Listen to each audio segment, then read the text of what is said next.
Namaha.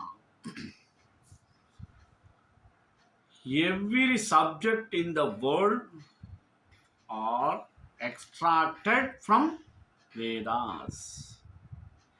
Whatever the sciences we are utilizing now in modern world are derived from Vedas.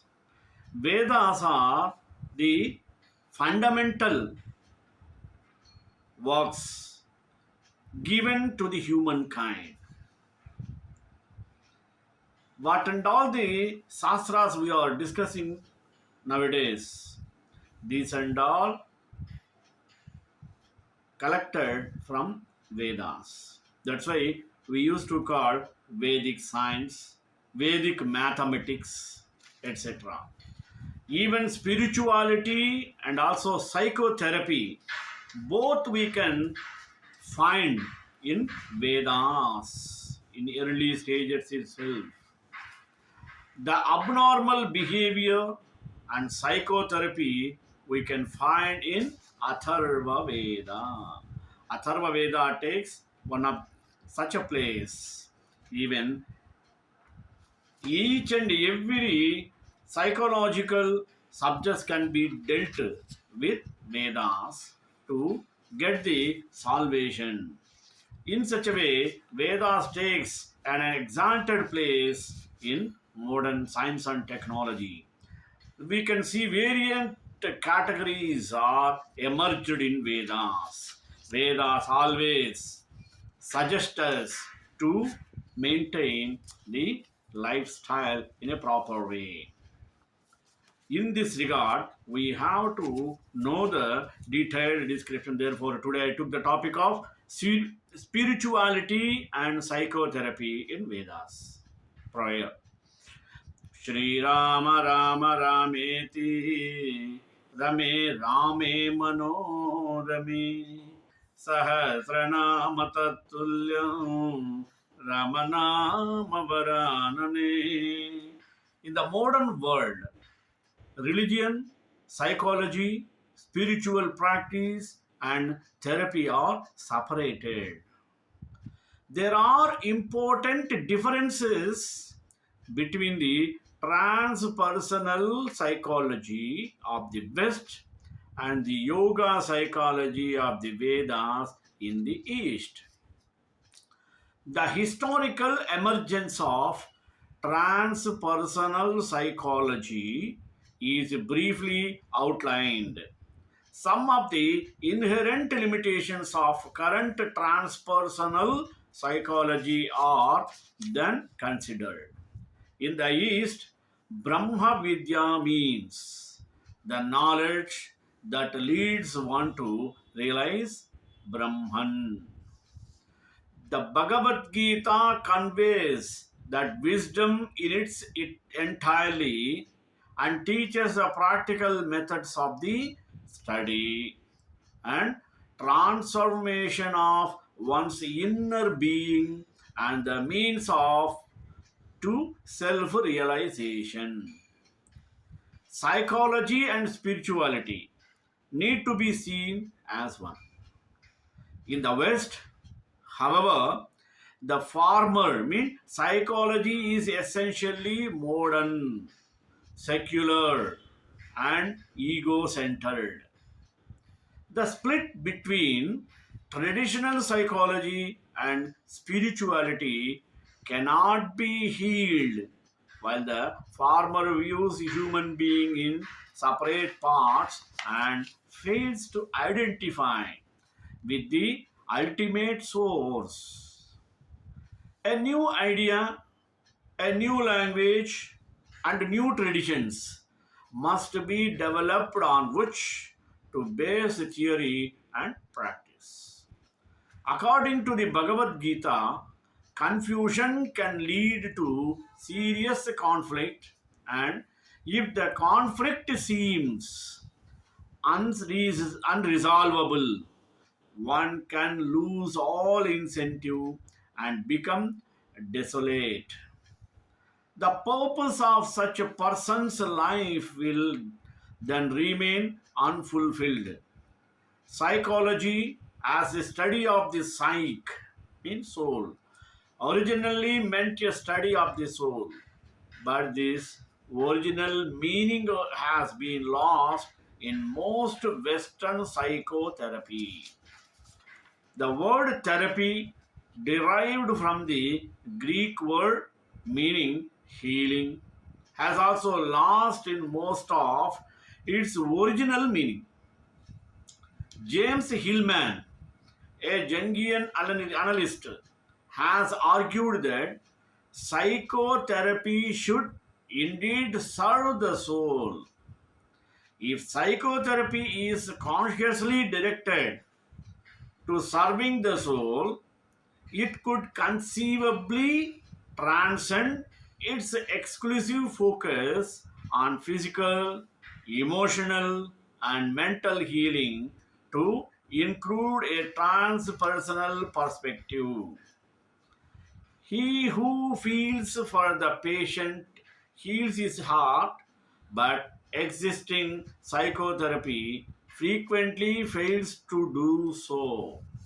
It seems that the totally unfamiliar nature of Vedic philosophy could be quite perplexing for a Western scholar who is trying to study this different orientation. This is understandable because only a few Western philosophers have come close to such idealistic frameworks as found in Vedic philosophy could be quite perplexing for a Western scholar who is trying to study this different orientation. This is understandable because only a few Western philosophers have come close to such idealistic frameworks as found in Vedic philosophy. Perhaps it is the immense depth and hard discipline of Vedantic knowledge that is feared by the Western mind.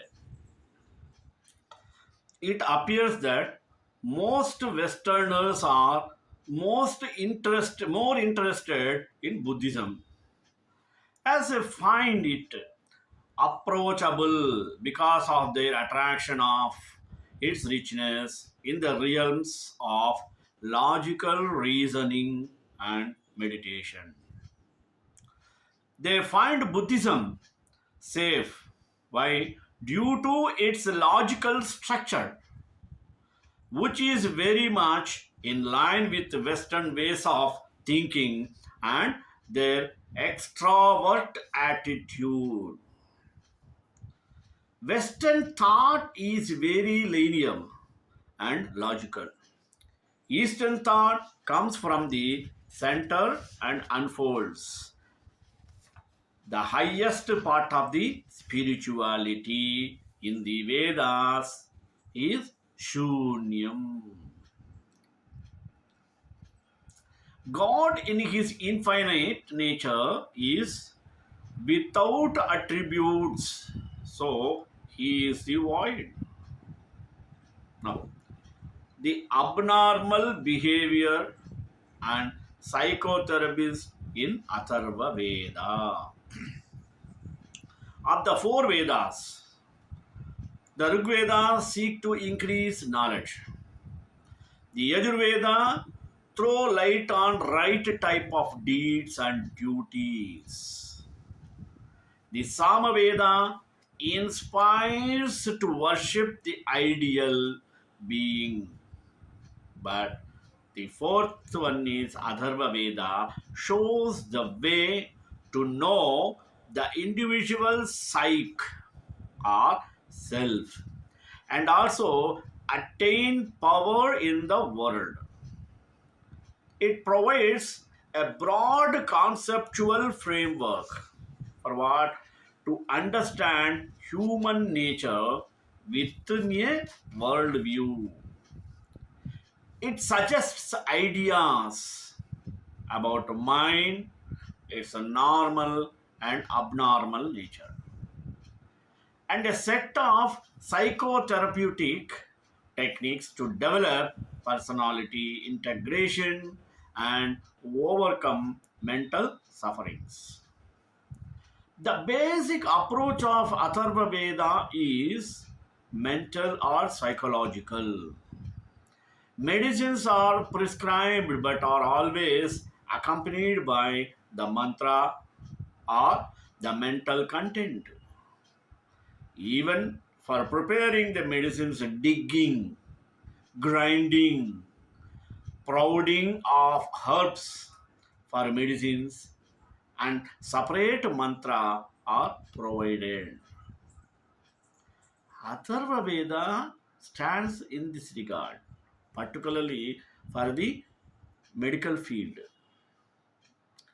Such a Atharva Veda abounds in practical advice, and it seeks to provide solutions to every needs and problem of a common man, like snake bite or pains of joints or fevers.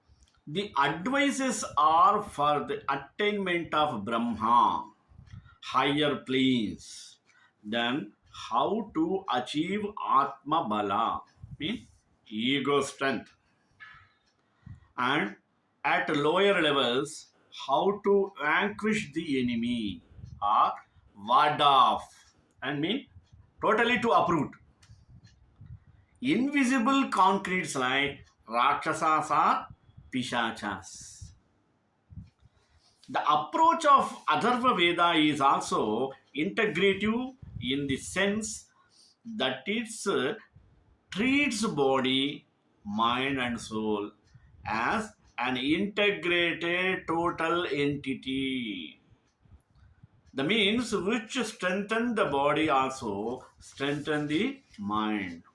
For example, the Paustikami Sutras pray for the showering of blessing for a robust, healthy body and mind, so that one may live up to 100 years free from diseases, death. Where the Rig Veda poet loved to dwell upon the wonders and beauties and the greatness of gods who created and upheld the natural world. Those of the Atharva Veda tend to dwell more upon the psychological qualities necessary in the sacrifice. Abnormal behavior in Atharva Veda. Atharva Veda deals with many subjects, and therapeutics is only one of the many subjects dealt with. Abnormal behavior and its treatment is one of the many subjects. Its treatment is so brief that the times only hints are given. For explanation and elaboration of the subject, one has to go other sources of information. Shayanacharya's commentary is very useful in this regard. The aim of Atharva Veda, as declared, is the welfare of the humanity. It helps man to live a rich and life up to 100 years and then attain Brahma. Thus, rules and regulations are given to live a full, healthy life. In this context, come to diseases and herbal or suggestion. It is in this context that therapeutics comes under the scope of Atharva Veda. Spoken and written commentary on Bhagavad Gita, the distilled spiritual essence of Vedas and Upanishads, is a plenty.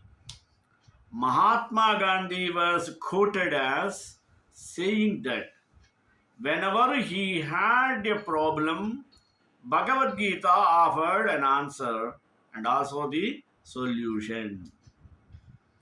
For a student of psychology, Bhagavad Gita, in which Lord Krishna helped the grief stricken Arjuna through dialogue and discussion. The focus would be on the conflict and diagnosis of patient, the background setting of the situation, personality of patient, technique of therapy, underlying psychological concepts, the Guru Shishya concept, etc. Bhagavad Gita is a part of the great epic Mahabharata, a widely popular mythological story in Hindu philosophy. Part of Bhishma Parva, Gita is almost in its entity or entirety the dialogue between two individuals, between Lord Krishna and Arjuna in the battlefield of Kurukshetra. It has 18 yogas with about 701 slokas. The first one being Arjuna Vishada Yoga, and the last one Moksha Sannyasa Yoga. We can understand Bhagavad Gita in whatever which way and wisdom he or she would like, deepening on their belief systems and cultural neighbors or cultural religions background. A fiction of a story or a piece of history dating back to about 4000 to 5000 BC, or part of mythology dictated by sage Veda Vyasa and written by Lord Ganesha. What is more important and relevant is not what it is, but what transpired in those 18 chapters of Bhagavad Gita. The process and contact, or the process and content of the dialogue, its usefulness as a model of counseling, and possible contemporary application value to current day psychological therapies, especially but need not be limited to in the Indian context. These participants define religion as an institution or organization with rules, traditions, and leaders. They defined spirituality as a personal connection with a source beyond the self, with God, divine, creativity, or good in the world.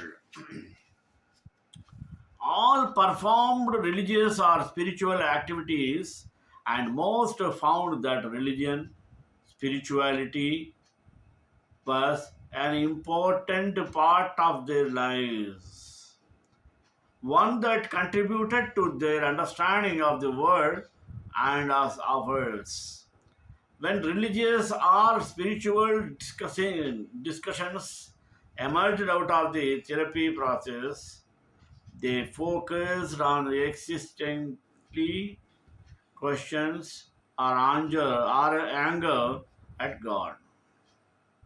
Although the participants tended not to show and not to know their therapists' religious spiritual beliefs, they found their therapists open to such discussions.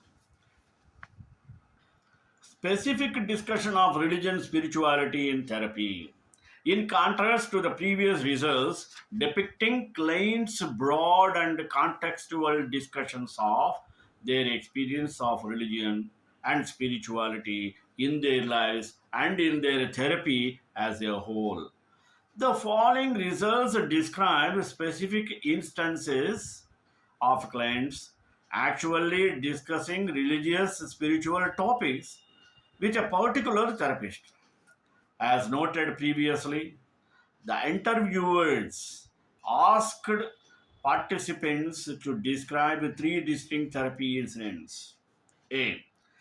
A time when religious spiritual topics were addressed in therapy that participants perceived to have been helpful. Number two, a time when religious spiritual topics were addressed in therapy that participants perceived to have been unhelpful. And C, a time when participants considered but did not raise religious spiritual topics in therapy. All participants responded to the first such event. Six participants reported examples of the second type of event. Only these participants, however, reported experience of the last type of events. In the unhelpful events, general categories again applied to all cases. Typical categories apply to at least half, but not all cases. And variant categories apply to two cases. In both types of events, core ideas that fit for only one case were placed into the other category for that domain. Three variant categories emerged. First, clients reported topic that the religious spiritual topic addressed in therapy focused on their existential struggles. For example, one client stated that after the death of her husband, she felt that she was walking around in love with a dead person and wondered how she could still maintain a connection with her deceased husband and learn to love someone new. Another client struggled with the how to live her life more authentically in accordance with her Jewish faith. Clients also variantly discussed the support they experienced from their religious spiritual community. And one exists, or one client is lost her home and broke her arm. Our spiritual community helped her, evoking a greater sense of family than did ever biologically family. Finally, clients variantly discuss their use of religious spiritual beliefs or practices as a part of the psychotherapeutic. Who raised the topic?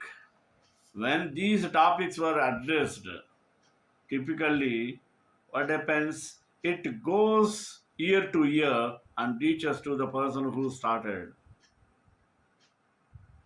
Variantly, however, clients and therapists together, such as when a conversation about spirituality evolved out of a client and the therapist's discussion of the movie Shine, how and why topic was addressed, and according to mantra or japa participants. These discussions typically arose because they were related to claims presenting consents. As one example, The client raised religious spiritual topics when describing her difficult family situation, and it is very difficult to work through the pending loss of her elderly mother. Similarly, another client expressed to her therapist not the published version. This is the author's final peer received manuscript. The therapist picked up a non right way, and the client hoped the therapist could help her get back on a spiritual path.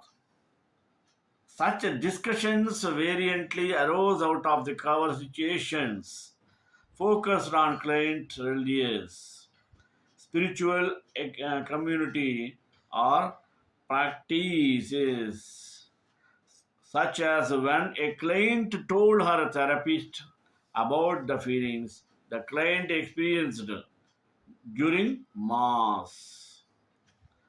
When topic was addressed, clients reported that all such discussions occurred less than 1 year into therapy, whereas as a part of an initial history taking fairly early on after only a few months of therapy.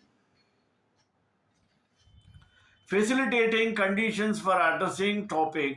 Typically, these discussions were facilitated by uh, client's perfection or therapist as open, according or accepting and safe.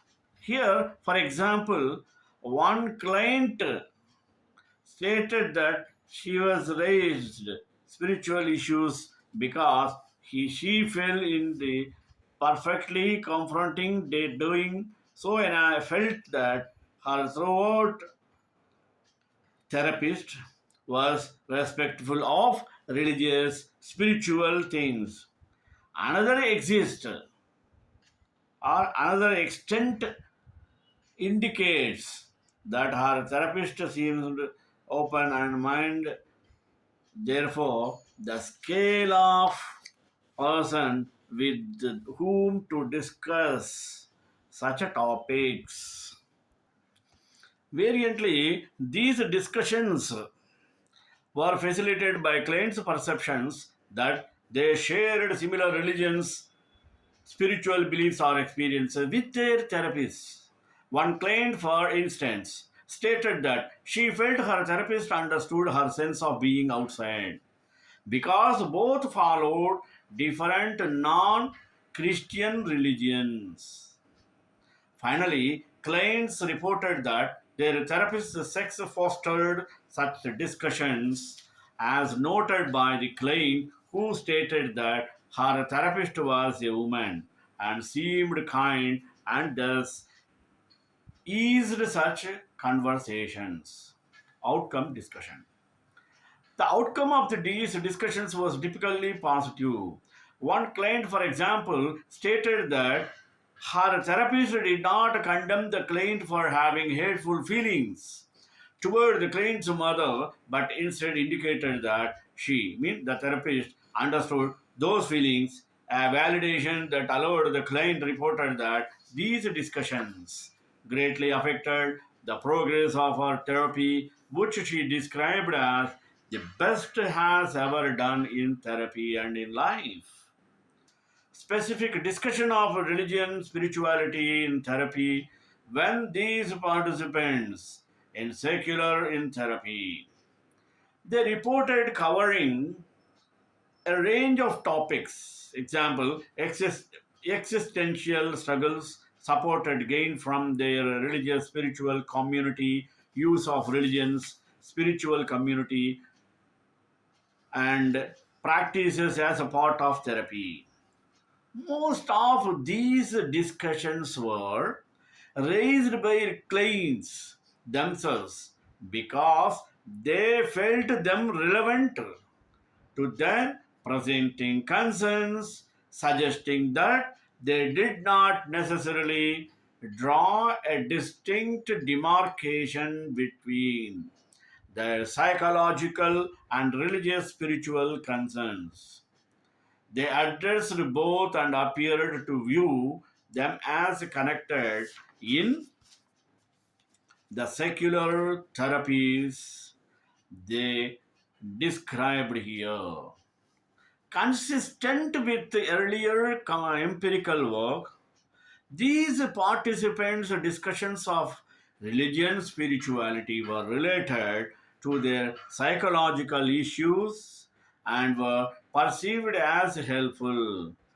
Perhaps an important contributor to such discussions' helpfulness was the fact that clients raised these topics as indicated issues of religion or spirituality when raised by therapists were associated only with the unhelpful events. Shrikanthaya Kalyana Nidhi Nidhi Ram Devi Venkata Nivasaya Srinivasaya Mangala Mangalasastra Puri Madhacharya Purva Vedharvai Shavurvai Racharya Sadhutaya Sumangalam.